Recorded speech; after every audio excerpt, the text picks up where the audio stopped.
a flashlight, a digital camera, a notebook, several pens, a couple of bottles of water, and some chocolate chip cookies.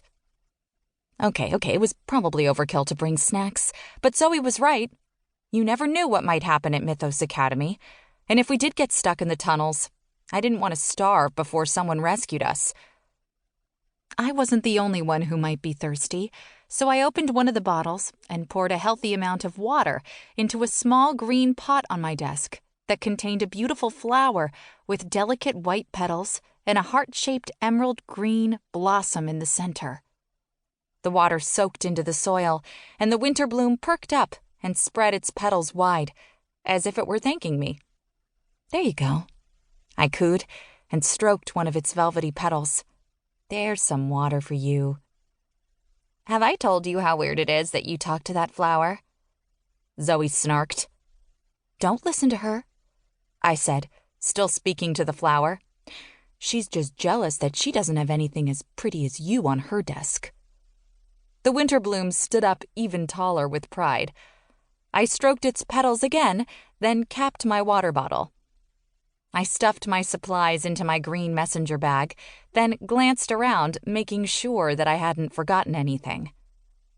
Zoe and I were in the main briefing room in the bunker, which was located beneath the Library of Antiquities on the Mythos Academy campus in Snowline Ridge, Colorado. Only a few people knew about the bunker, since it was the super-secret headquarters of the Midgard, a team of students and adults who had been tasked with battling a new group of Reapers of Chaos. A long rectangular table dominated one side of the room, with the seats turned to face the monitors that took up most of one wall. Zoe's desk stood off to one side of the center table, along with mine, while two more desks sat on the opposite side of the table. One of those desks held a laptop, along with a couple of keyboards and monitors. Several miniature foam footballs, soccer balls, and tennis balls were stuffed between the computer equipment. That desk belonged to Matteo Solis, the Roman who was the Midgard's computer guru and another one of our friends. Battle axes, swords, and other weapons covered the second desk, along with myth history books with notes stuck to their pages to mark certain passages. That spot belonged to Ian Hunter, the Viking, who was the team's warrior muscle, along with yours truly. My gaze moved to the back half of the room, which had several rows of floor-to-ceiling shelves. Books lined many of the shelves, but they weren't your normal paperbacks and hardcovers. No, these volumes were all extremely old, with worn pages, tattered covers, and frayed spines. Many of the books looked like they would disintegrate into dust if you pulled them off the shelves, much less tried to read them. But the books, and the knowledge they contained, were far more dangerous than they appeared. As were all the other artifacts here. Weapons, armor, jewelry, clothing, and more sat on the shelves next to the books.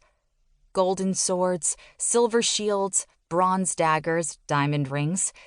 Each artifact was more beautiful than the last, and had some magic that made it very, very powerful. Like the gauntlets of Ma'at, named after the Egyptian goddess of truth. Once the gold gauntlets were placed on your arms, you couldn't take them off, and you had to answer truthfully any question you were asked. Oh, you could try to resist the artifact's magic, but for every lie you told, the gauntlets would heat up a little more, until they finally erupted into flames and burned you alive. And that was just one of dozens of objects that would scorch, freeze, or otherwise torture you to death.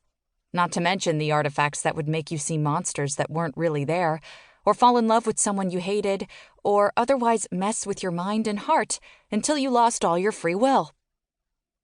I leaned to the side and peered down one of the aisles at the shelf along the back wall.